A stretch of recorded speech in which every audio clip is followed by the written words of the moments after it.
Good afternoon, ladies and gentlemen, and thank you for the wait. As you know, that we had mentioned, I think a week or so ago, that we were compiling a list of issues that we thought needed to be brought to the attention of the supervisor of elections, supervisor of elections generally, the Fijian Elections Office attention. We have just sent a fairly extensive list of items that we believe needs to be drawn to the attention of the Fijian Elections Office in respect of various breaches, in our opinion, of the Electoral Act and various other provisions that pertain to the conduct and free, fair, and indeed credible elections that, of course, as you know, that we are all preparing for. I would like to highlight to you, and we'll give you copies of this, of our complaint letter and also the attachments that go along with it, in a flash drive to make your life a lot more easier. We've consistently maintained that all stakeholders, including political parties, must ensure that electoral laws are adhered to. This will ensure, amongst other things, that there is transparency, a level playing field, as highlighted earlier, for all, and that the electorate is able to make informed choices. It is within this context that we highlight specific issues which we request the Fijian Elections Office to look into and indeed take appropriate action. It's a fairly extensive, it's a 19-page letter, so I do not intend to read out the whole letter to you, but essentially there's a couple of key points we'd like to highlight to you. There's a character called Sajal Narayan. He's a provisional candidate for PAPI, or the People's Alliance Party, where he has offered employment in USA to groups out towards Lemi area. FijiFirst has reported this. FijiFirst has also spoken to people who were present at that meeting and who have also confirmed that Sajal Narayan had offered them jobs in USA. This, of course, is under the banner of TPA for all intents and purposes. TPA is the People's Alliance Party. And furthermore, what we do find a bit disconcerting is that Rambuka, who is the leader of TPA, then went ahead and said, I don't know about that because it is outside the party, but if it would be at his family business. We are not aware of that, but his father's business there, and he worked in the USA before he came to Fiji. Hopefully, he can do that, but that would be a private arrangement. Then Sajal goes to say, I'll offer work. It doesn't have to be necessary for my family business. In other words, it can be for his family business, and it can be outside the family business. In all of this, it's we believe, a fundamental breach of Section 1163 of the campaign rules that pertain to the campaign rules. You cannot actually offer monetary or other kinds of direct inducements to persons to vote for or against a particular party or candidate. Furthermore, we believe that there is a sections 140 and 141 of the Electoral Act which deals with bribery that the Elections Office should actually consider in respect. Narayan, of course, was present at this meeting as a TPA provisional candidate. By making such promises, Narayan has offered a direct inducement to voters and has done so in exchange for their votes, whether to Narayan himself or to TPA. And we've also included the various articles in respect of that. We've now seen a consistent behavior and a pattern of behavior, and we've got a whole glossary, right, starting from alphabet A all the way down to alphabet Z and then going to double A, of instances where we have Facebook posts, we've got screenshots, we've got various other evidence where Narayan and others are going around handing over volleyball equipment. They're saying they're having community gatherings, but you've got the TPA banner in the background. You've got also various other, for example, in the Narayan, in the About section of his Facebook page, has put down the party name, thereby confirming that his page associated with represents the views of TPA. We have meetings in Sakoda, saying Sakoda meeting in awareness with party leader, community members. We're very happy to meet our party leader, branch launch and ration donations to community members in need. So here they are, going out with the party leader at times, giving out food, giving out volleyballs, and various other school packs around in River Road, in Narere, Nasinu. Some assistance issued below, walking sticks, water tanks, wheelchairs, solar lights. More back-to-school packs to River Road in Narere. River Road is spelled R-I-V-A in his post. Again, Vudi Road, Sekoda branch meeting, and back-to-school packs, assistance for lower grades primary school. I don't know what he means by lower grade primary school. Again, all of this is with the TPA banner, either directly or indirectly. You know, Coronavia branch set up, and awareness and back-to-school packs, assistance for lower grade primary schools. Then, you know, we've got here, thank you, Madam Linda Tambuya and the core Nasinu team for your great work. I trust the donations of volleyball and rugby gear will assist those in Watani for the further development of rugby. Photographs containing TPA banners and those present at the meeting have been uploaded to the post. At times we see them wearing the TPA t-shirts. You know, again, we've got on the 25th of May, youth branch meeting tonight, Cunningham stage 2 and 3. Assisted 3 teams here tonight with volleyball equipment and netball. They did excellent last weekend and reaching finals at a Life with Liliana volleyball tournament. Vinaka Team Suva and especially Suva President and my good friend, Mr. Philemoni W.R. Wasarongo.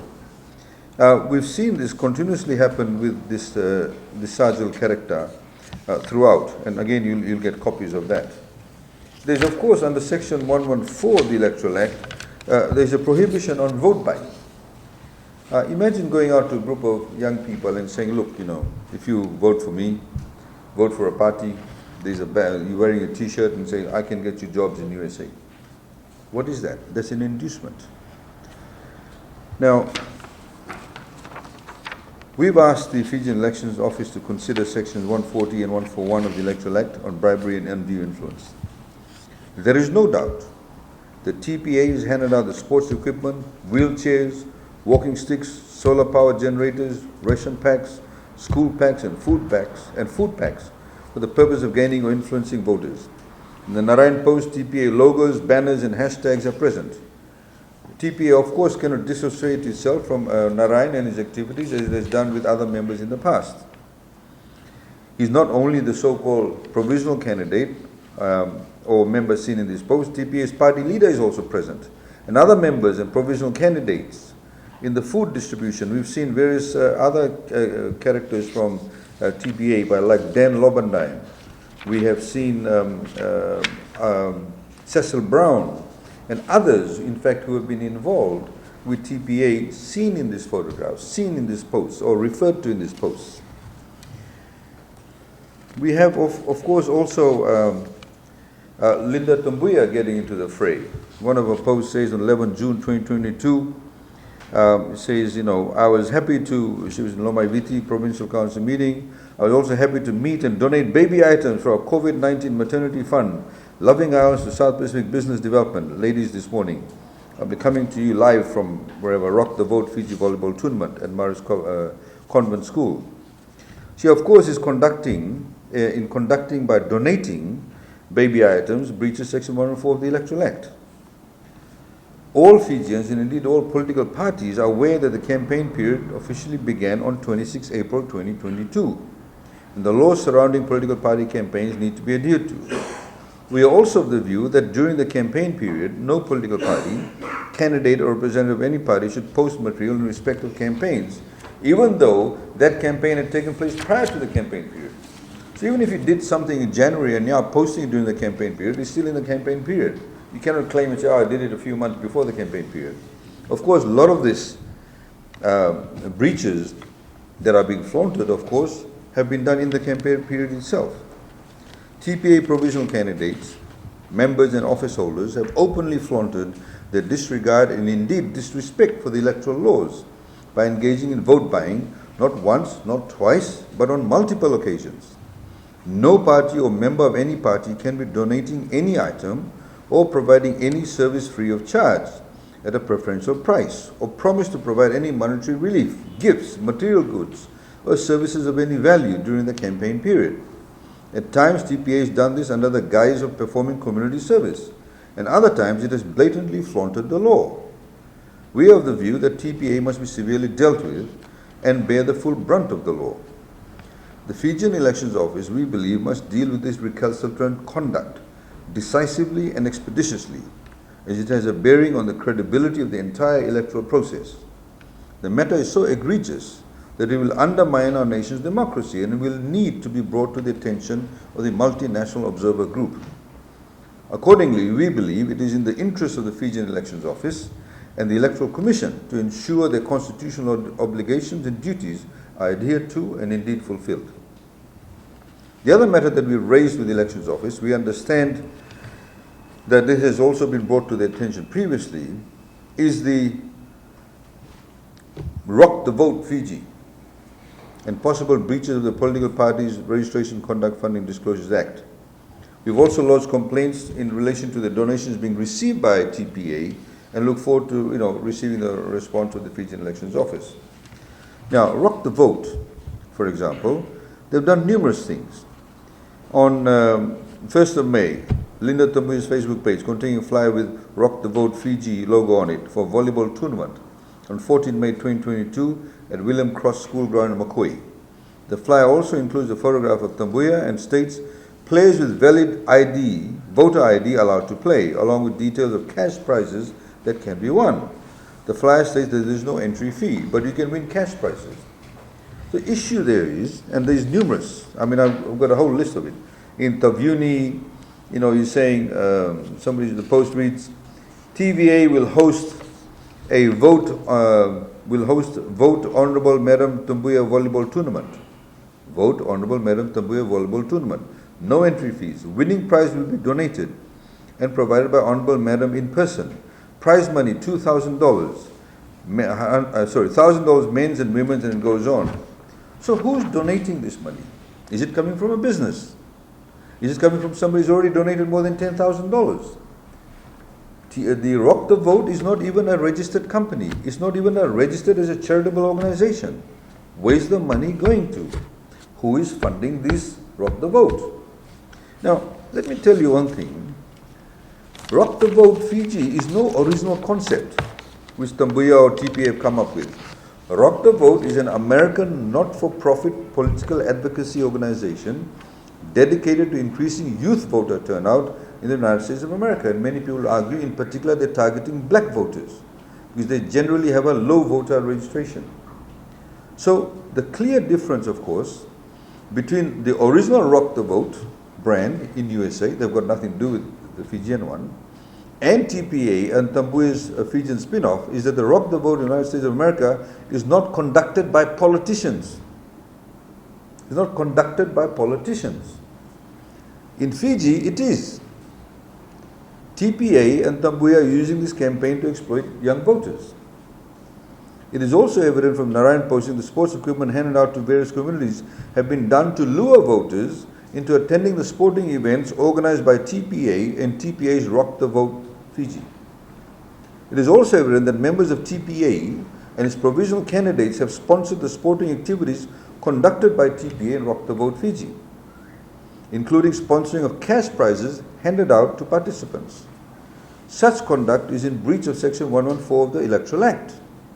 We also asked the Fijian Elections Office to consider breaches of Section 140 and 141 of the Electoral Act on bribery and undue influence. TPA should also inform the Fijian Elections Office where Rock the Vote Fiji's earnings are going to, because they collect money too. Whether to TPA and or Tambuya, and who is providing funding for Rock the Vote. Is it coming from a business person? Is it coming from a business entity? Which is illegal. Donations can only be received from natural persons, including only individual natural person, individuals, not some business person. And that's precisely what I said. There's no accountability whatsoever. So I don't want to go into the specifics of the provision of the Act itself. You can see that for yourself, and that will be put up, the letter would be put up on our webpage. As I mentioned, Rock the Vote is not registered with the company's office as a business or as a limited liability company. It is also not registered as a charitable trust We question TPA's motive behind setting up this campaign. Is it to permit political donations by businesses or individuals who cannot under law donate to a political party or channel funds directly to an individual candidate of TPA? How are the funds collected by Rock the Vote Fiji being accounted for? Where's the money? Where's it going to? Who's giving the money? Are foreign companies giving money? Are foreign entities giving money? Now, you may recall that Linda Tabuya did a similar thing when she was, of course, that time with SODELPA in 2018. So, I mean, the fact is, she did it then using the SODELPA banner. You had the Linda Legion, you had the Linda League volleyball campaigns tied up with Rock the Vote. We know she's not apolitical, nor is she doing this for some altruistic purpose. She was a SDL or SODELPA candidate in 2018, and she's now a provisional candidate for TPA at this time. She influenced voters at that time to vote for her or her political party by organizing these events, and she's doing exactly the same, but of course she's just changed political parties. I mean, this is the third time she's obviously changed political parties. The Fijian Elections Office, ladies and gentlemen, has already dedicated finance and resources to register eligible Fijian voters and has encouraged them to vote. Accordingly, does not need any politician, political party, candidate or affiliate of a party to encourage Fijians to register to vote, especially when they're doing so under the guise of influencing voters to vote for them. It's okay if a politician stands up and says, please go and register to vote. But they're going one step ahead, saying, oh, I'm only doing this to register voters.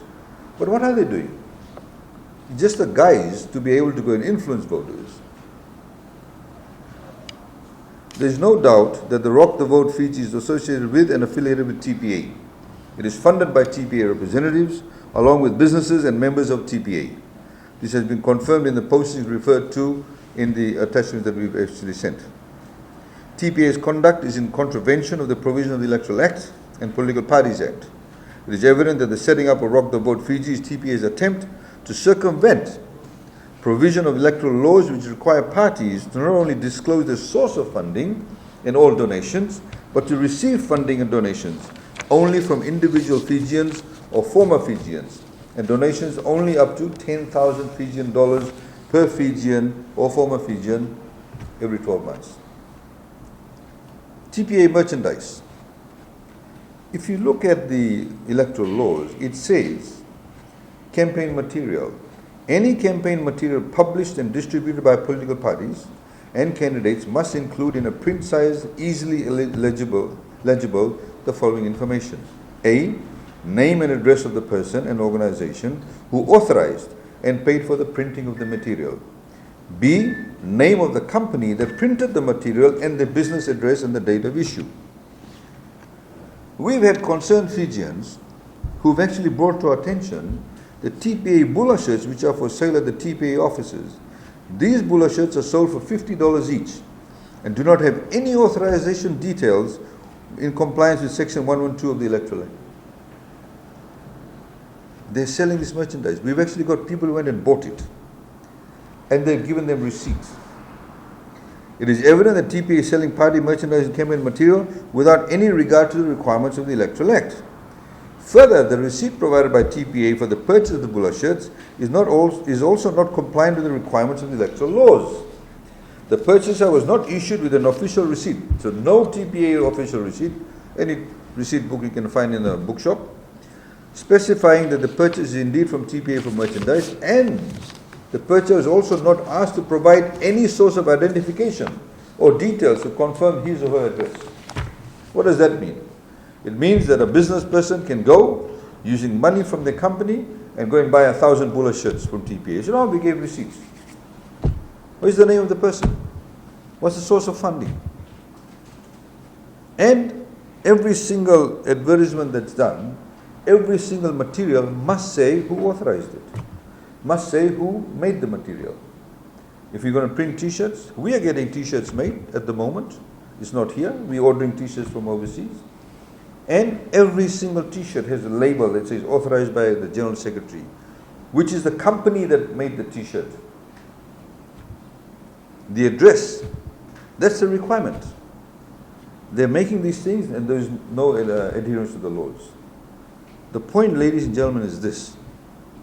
You cannot have one or two political parties openly flaunting the laws of Fiji when everyone else is having regard to the laws of Fiji.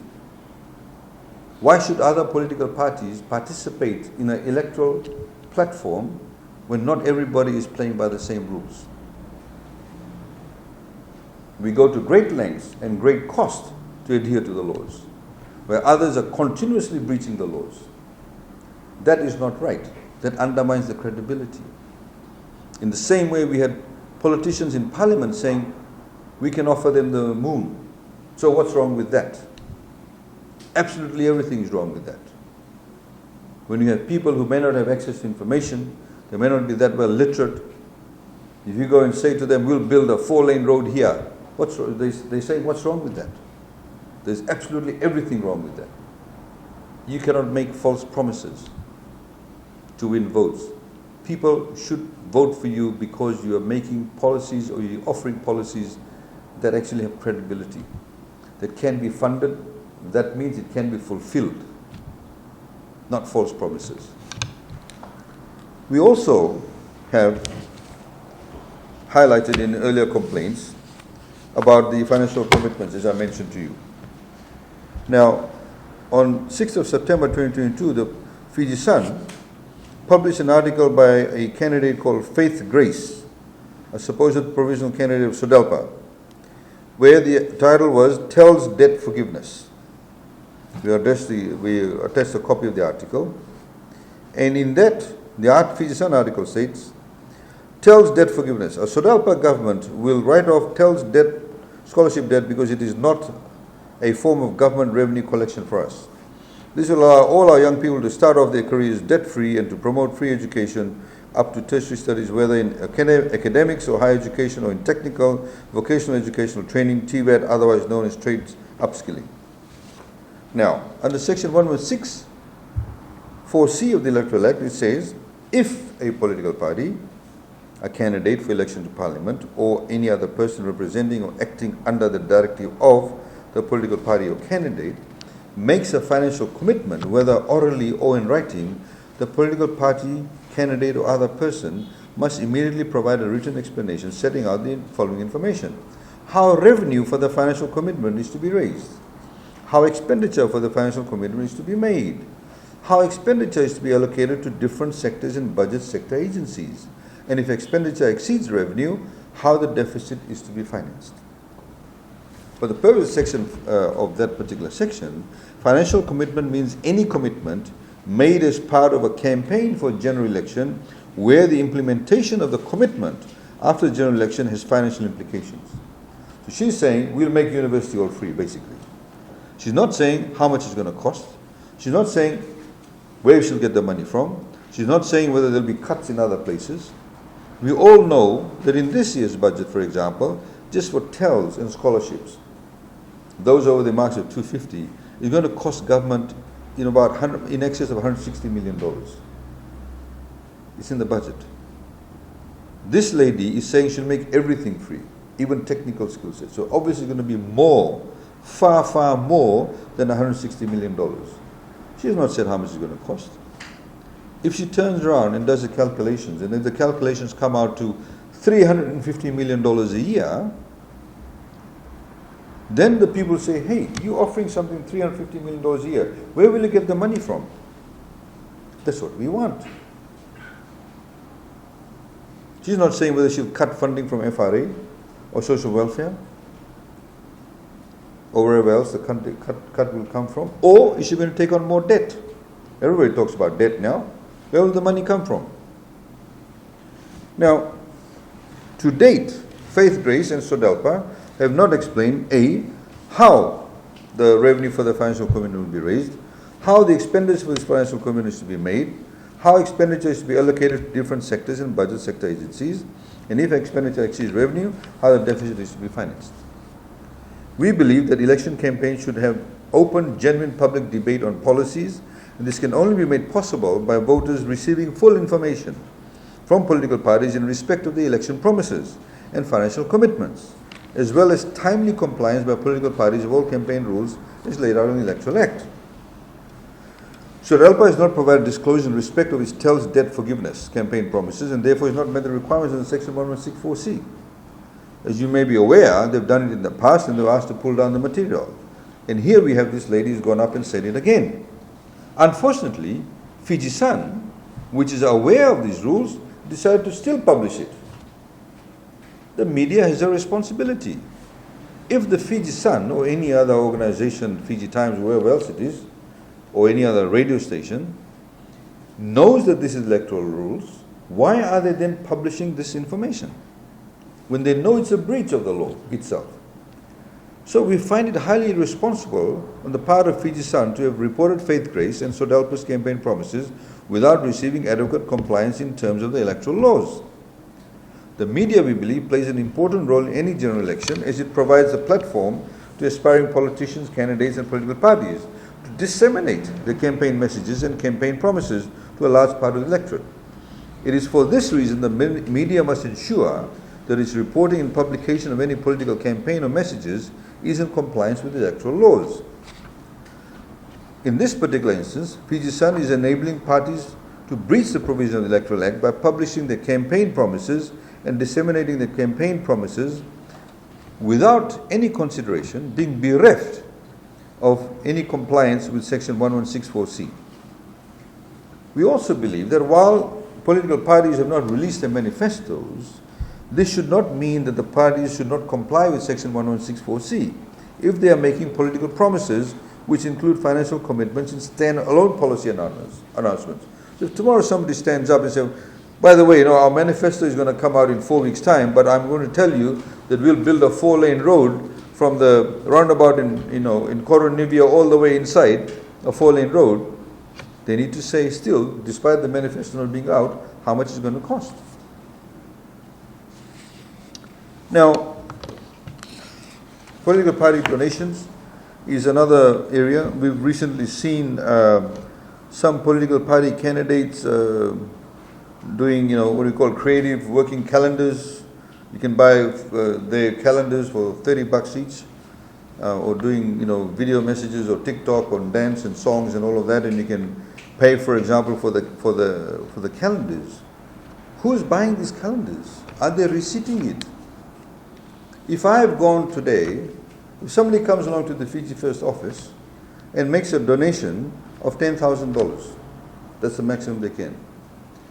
And then we decide to have also calendars. Then they come and buy another 100 calendars. I've breached the law. I've already exceeded my donation by giving $10,000. Then on top of that, I come and buy calendars. I've breached the law. In fact, if I buy one calendar, I've breached the law, if the calendar is $30. So the question that we now ask is this been accounted for? Are people's names being published when they go and buy these calendars? Is there a track record being kept? So ladies and gentlemen, in order to achieve a free and fair election and ultimately protect its integrity, it is imperative that all political parties and all stakeholders are compliant with all laws surrounding elections, whether these are for political donations, fundraising activities, political promises, and financial commitments, or publication of any campaign material and political promises. We as a party remain committed to working with the Fijian Elections Office in the interest of all Fijians and in order to achieve free, fair, transparent and credible elections which are in compliance with the Constitution, all electoral laws and international best practices. So ladies and gentlemen, that's the gist of the complaint. I've just done a summary of it. Then these, of course, are being copied to Siddhiveni Rambuka, Sajal Narayan, Linda Tambuya, Liliana Warid, Daniel Lobandan, Cecil Brown, Philemone Vosorongo, Kenny Dukin Raketi, Ajay Bhai Amrit, and the People's Alliance, and then Faith Grace and SODELPA, and of course the Fiji Sun, who published the article. Do you have any questions?